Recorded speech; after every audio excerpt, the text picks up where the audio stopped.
Hello all, అందరూ సంక్రాంతి ఎలా జరుపుకున్నారు? మాకైతే చాలా బాగా జరిగింది. సంక్రాంతి రోజు మా పేరెంట్స్ ఇంట్లో ఉన్నాను.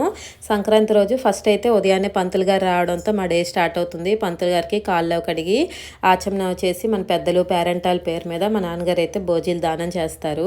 సంక్రాంతి రోజునే కాదు, ప్రతి అమావాస్య తద్దినాలకు కూడా మా పేరెంట్స్ ఇంటి పంతులు గారికి ఇలా అన్ని దానం ఇస్తారు. మన పెద్దలు పూర్వీకులు మన రిలేషన్లో చనిపోయిన వాళ్ళందరి పేర్లు గోత్రాలు చదువుతూ ఉంటారు. ఈరోజు ఇవన్నీ ఇలా అవుతూ ఉండగా ఇంకోవైపు వంటలు కూడాను ప్యూర్ వెజ్. ఈరోజు స్పెషల్ అయితే గుమ్మడికాయ కంద ఇంకేవో అన్నీ కలిపి బూరెలు వేసి పులుసులా చేస్తారు. గుమ్మడికాయ చిక్కుడుకాయ నువ్వుల పొడి కూర, పెసరపప్పు, చింతపండు పచ్చడి, అరటిపండు పచ్చడి, అరటికాయ కూర, గారెలు, బూరెలు ఇవన్నీను.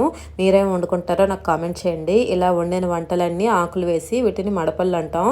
వడ్డించి కొత్త బట్టలు గాజులు అన్నీ దేవుడి దగ్గర ప్రేమగా పెట్టి దండం పెట్టి మొక్కుకొని ధూపం వేసి డోర్ వేసి కాసేపు ఉంచితే నిజంగానే మన పెద్దలు పూర్వీకులు వచ్చి స్వీకరించి మనల్ని ఆశీర్వదిస్తారని అయితే నమ్మకం. ఇంకా తర్వాత అయితే అందరం కూర్చొని భోజనం. ఈరోజు అయితే డైరెక్ట్ భోజనం, బ్రేక్ఫాస్ట్ ఏముండదు. ఇంకా ఈవినింగ్ కొత్త బట్టలు వేసుకొని ఇంటి బయట ఇలా 12 ద్వారాలు ముగ్గు వేసుకొని దీపం పెట్టి చిక్కుడుకాయలతో రథం చేస్తాం. దీన్ని గొబ్బెమ్మల చుట్టూ 3 సార్లు తిప్పుతాం. తర్వాత అయితే టెంపుల్కి బయలుదేరుతున్నాం. వీడియో నచ్చితే లైక్ చేయండి.